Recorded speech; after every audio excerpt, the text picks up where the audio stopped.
দর্শক স্বাগত আন্তর্জাতিক সংবাদে, সাথে আছি আমি নুজহাত রাহনুমা।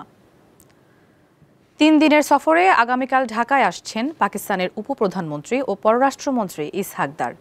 জানা গেছে, সফরের দ্বিতীয় দিনে আগামী রোববার সকালে পররাষ্ট্র উপদেষ্টা তৌহিদ হোসেনের সঙ্গে একান্তে এবং প্রতিনিধি পর্যায়ে বৈঠক করবেন পাকিস্তানের উপপ্রধানমন্ত্রী ও পররাষ্ট্রমন্ত্রী ইসহাক দার। তার এই সফরে দুই দেশের মধ্যে 5 থেকে 6টি চুক্তি ও সমঝোতা স্মারক সইয়ের জন্য চূড়ান্ত করা হয়েছে। সইয়ের জন্য চূড়ান্ত হওয়া চুক্তির তালিকায় রয়েছে দুই দেশের সরকারি ও কূটনৈতিক পাসপোর্টধারীদের ভিসা বিলোপ চুক্তি। সফরকালে রোববার বিকেলেই প্রধান উপদেষ্টা ডক্টর মোহাম্মদ ইউনূসের সঙ্গে সৌজন্য সাক্ষাৎ করবেন পাকিস্তানের উপপ্রধানমন্ত্রী। এছাড়া বিএনপির চেয়ারপারসন খালেদা জিয়ার সঙ্গেও সাক্ষাৎ করবেন তিনি। পাশাপাশি জামায়াতে ইসলামীর জ্যেষ্ঠ নেতাদের সঙ্গে সাক্ষাতের কথা রয়েছে ইসহাক দারের।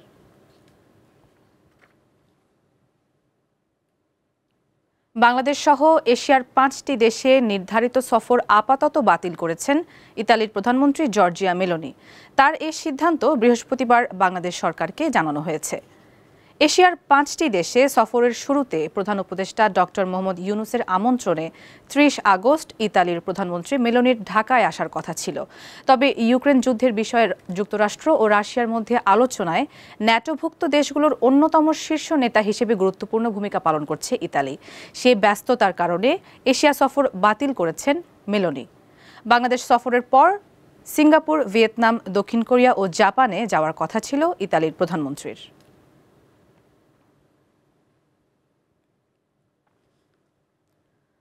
অবৈধ বাংলাদেশিদের ফেরত পাঠাতে চাইলে ভারতে অবস্থানরত বাংলাদেশের ক্ষমতাচ্যুত প্রধানমন্ত্রী শেখ হাসিনাকে দিয়েই শুরু করা উচিত, এমন মন্তব্য করেছেন ভারতের হায়দ্রাবাদ থেকে নির্বাচিত সংসদ সদস্য আসাদ উদ্দিন ওয়েসি। বৃহস্পতিবার ভারতীয় সংবাদ মাধ্যম দ্য ইন্ডিয়ান এক্সপ্রেসের আইডিয়া এক্সচেঞ্জ অনুষ্ঠানে কথা বলেন দেশটির এই প্রভাবশালী রাজনীতিবিদ। বিজেপি সরকারের সমালোচনা করে ওয়েসি বলেন, ভারতকে অনুপ্রবেশকারী মুক্ত করতে হলে শেখ হাসিনাকে দিয়েই শুরু করা উচিত। বাংলাদেশের ক্ষমতাচ্যুত প্রধানমন্ত্রী কেন ভারতে রয়েছেন সেই প্রশ্নও তোলেন তিনি। 2024 সালের আগস্টে ক্ষমতাচ্যুত হওয়ার পর থেকে শেখ হাসিনা ভারতে বসবাস করছেন। লোকসভার এই সদস্য বলেন, বাংলাদেশের জনপ্রিয় অভ্যুত্থানকে ভারতের মেনে নেওয়া উচিত। নতুন সরকারের সঙ্গে সুসম্পর্ক গড়ে তোলা দরকার।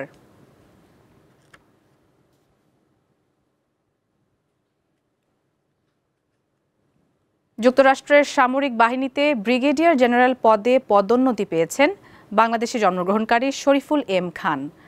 মার্কিন প্রতিরক্ষা দফতরের ওয়েবসাইট থেকে শরীফুল খানের পদোন্নতির তথ্য পাওয়া গেছে। এক বিজ্ঞপ্তিতে বলা হয়, 15 জন সামরিক কর্মকর্তাকে মেজর জেনারেল পদে এবং 55 জন সামরিক কর্মকর্তাকে ব্রিগেডিয়ার জেনারেল পদে পদোন্নতির জন্য মনোনীত করেছেন প্রেসিডেন্ট ট্রাম্প। মার্কিন বিমান বাহিনীর ওয়েবসাইট থেকে পাওয়া তথ্য অনুসারে brigadier general Shariful M Khan golden dome for আমেরিকার স্টাফ ডিরেক্টর হিসেবে দায়িত্ব পালন করছেন। শরীফুল এম খান 1997 সালে ইউনাইটেড স্টেটস এয়ারফোর্স একাডেমি থেকে কমিশন লাভ করেন। স্যাটেলাইট অপারেটর হিসেবে তিনি মহাকাশ নিয়ন্ত্রণ, মহাকাশ ব্যবস্থা, উৎক্ষেপণ ব্যবস্থার সঙ্গে কাজ করার অভিজ্ঞতা অর্জন করেন।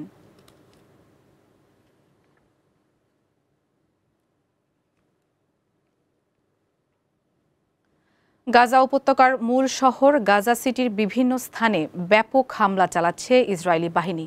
এতে আরও অন্তত 50 জন ফিলিস্তিনি নিহত হয়েছেন। এর মধ্যে অন্তত 9 জন ছিলেন ত্রাণ প্রত্যাশী। একই সঙ্গে অনাহারে আরও 2 জনের মৃত্যু হয়েছে বলে জানিয়েছে স্বাস্থ্যকর্মীরা। নিহতদের মধ্যে রয়েছেন দক্ষিণ গাজার খান ইউনিসের একই পরিবারের 5 জন। ব্রিটিশ সংবাদ মাধ্যম দ্য গার্ডিয়ান বৃহস্পতিবার এক প্রতিবেদনে জানিয়েছে, সিরিয়া এবং সুদানে ভয়াবহ গৃহযুদ্ধে যত বেসামরিক মানুষ নিহত হয়েছেন তার তুলনায় গাজায় সাধারণ মানুষের মৃত্যু অনেক বেশি।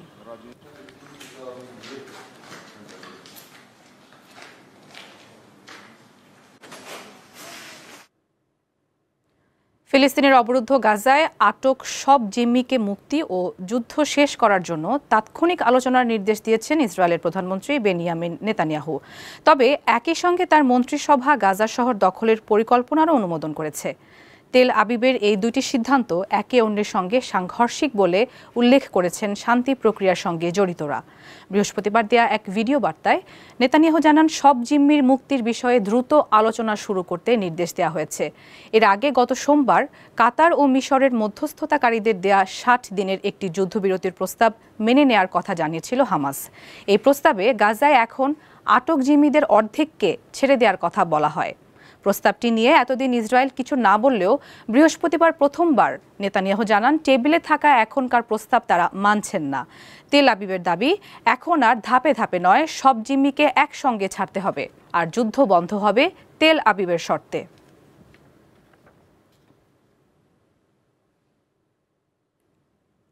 যুক্তরাষ্ট্রের ভিসাধারী ৫.৫ কোটি বিদেশির রেকর্ড পুনরায় খতিয়ে দেখার ঘোষণা দিয়েছে ট্রাম্প প্রশাসন।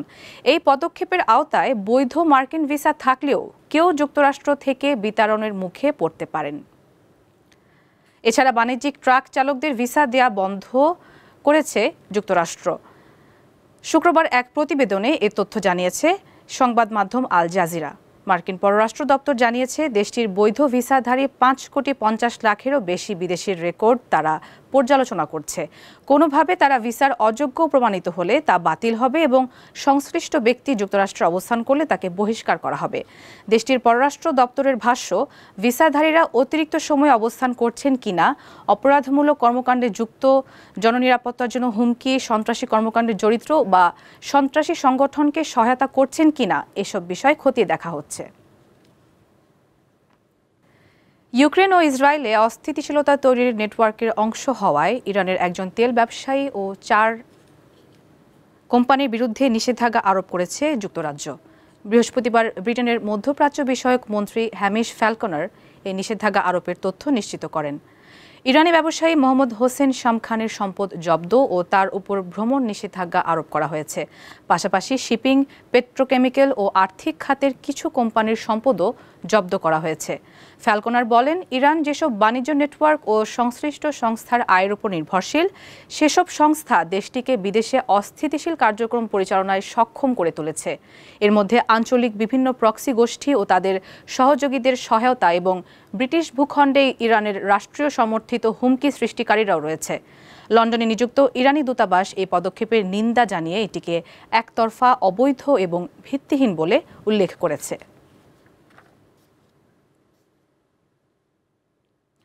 কলম্বিয়ায় পৃথক দুটি হামলায় অন্তত ১৮ জন নিহত ও বহু মানুষ আহত হয়েছেন। স্থানীয় সময় বৃহস্পতিবার এসব হামলার ঘটনা ঘটে। এএফপির প্রতিবেদনে বলা হয়, পশ্চিমাঞ্চলীয় শহর ক্যালিতে একটি ব্যস্ত সড়কে গাড়ি বোমা বিস্ফোরণে ৬ জন নিহত ও ৬০ জনের বেশি আহত হয়েছেন। মার্কো ফিদেল সুয়ারেজ সামরিক বিমান ঘাঁটিতে হামলার লক্ষ্যে গাড়ি বোমা বিস্ফোরণ ঘটনা হয়। বিমান ঘাঁটির সামনে অনেক ঘরবাড়িও ক্ষতিগ্রস্ত হয়েছে। ক্যালির মেয়র জানান, এরই মধ্যে শহরটিতে ভারী ট্রাক প্রবেশে নিষেধাজ্ঞা আরোপ করা হয়েছে। সেখানে নতুন হামলার আশঙ্কা রয়েছে বলে জানিয়েছেন সংশ্লিষ্টরা। একই সঙ্গে হামলাকারীদের বিষয়ে তথ্য দিলে $10,000 মার্কিন পুরস্কার ঘোষণা করা হয়েছে।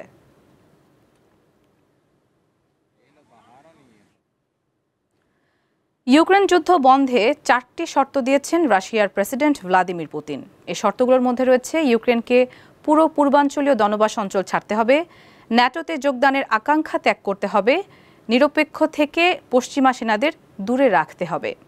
ক্রেমলিনের শীর্ষ পর্যায়ের 3টি সূত্রের বরাত দিয়ে বার্তা সংস্থা রয়টার্স বৃহস্পতিবার এ তথ্য জানিয়েছে। প্রতিবেদনে বলা হয়, পুতিন তার আগের শর্ত থেকে কিছুটা ছাড় দিয়েছেন। গত বছর জুনে দেওয়া শর্তে তিনি বলেছিলেন, ইউক্রেনকে 4টি প্রদেশ ছেড়ে দিতে হবে, যা রাশিয়া নিজের অংশ হিসেবে দাবি করে আসছে। কিন্তু নতুন প্রস্তাবে তিনি কেবল দনবাস অঞ্চল পুরোপুরি ছাড়ার শর্ত দিয়েছেন। এর বিনিময়ে খেরসন ও জাপোরিঝিয়ায় যুদ্ধ বন্ধ করে দেওয়া হবে। যুক্তরাষ্ট্রের তথ্য অনুযায়ী বর্তমানে রাশিয়া দনবাসের প্রায় 88% ও খেরসন ও জাপোরিঝিয়ার প্রায় 73% নিয়ন্ত্রণ করছে।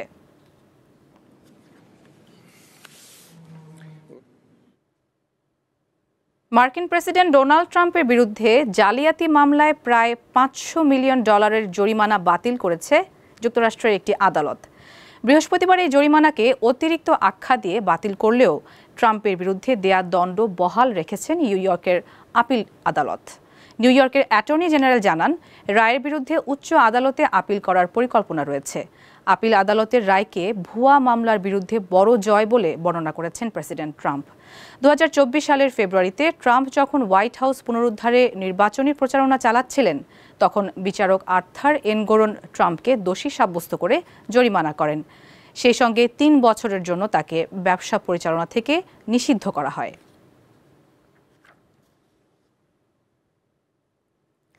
এবার জাপান সাগরে নিজেদের সামরিক শক্তি দেখালো রাশিয়া। নৌমহড়ার অংশ হিসেবে বৃহস্পতিবার যুদ্ধ জাহাজ থেকে একের পর এক ক্ষেপণাস্ত্র ছোড়েন রুশ সেনারা। রাশিয়ার প্রতিরক্ষা মন্ত্রণালয় জানিয়েছে, যুদ্ধ জাহাজ থেকে কালিবর ক্রুজ মিসাইল ও ইউরান ক্ষেপণাস্ত্র ছোড়া হয়। মিসাইল দুটি শত্রুর জাহাজ ধ্বংসে কার্যকর ভূমিকা রাখতে সক্ষম বলে দাবি রাশিয়ার। মহড়ায় লক্ষ্যবস্তুতে নির্ভুলভাবে আঘাত হানারও দাবি করছে দেশটি। অনুশীলনে নৌবাহিনীর বিভিন্ন জাহাজ, বিমান এবং ড্রোনও অংশ নেয়। জাপান সাগরে যুক্তরাষ্ট্র ও তার মিত্রদের মহড়ার মধ্যেই এবার রাশিয়া সামরিক অনুশীলন করল।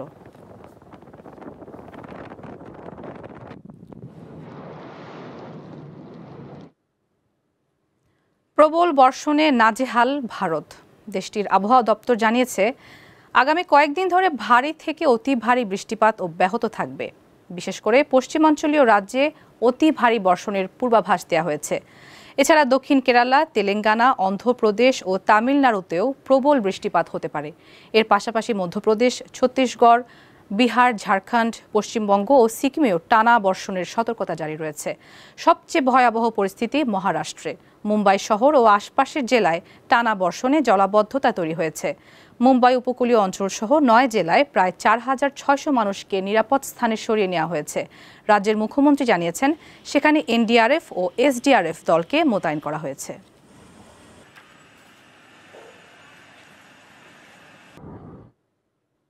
দর্শক, শেষ করছি আন্তর্জাতিক সংবাদ। পরবর্তী আয়োজন বিকেল 5টায় জেলা সংবাদ দেখার আমন্ত্রণ। এছাড়া তথ্য ও বিনোদনের অন্যান্য খবর জানতে যুক্ত থাকুন দীপ্ত ডিজিটাল প্ল্যাটফর্মগুলোতে। সবাইকে ধন্যবাদ।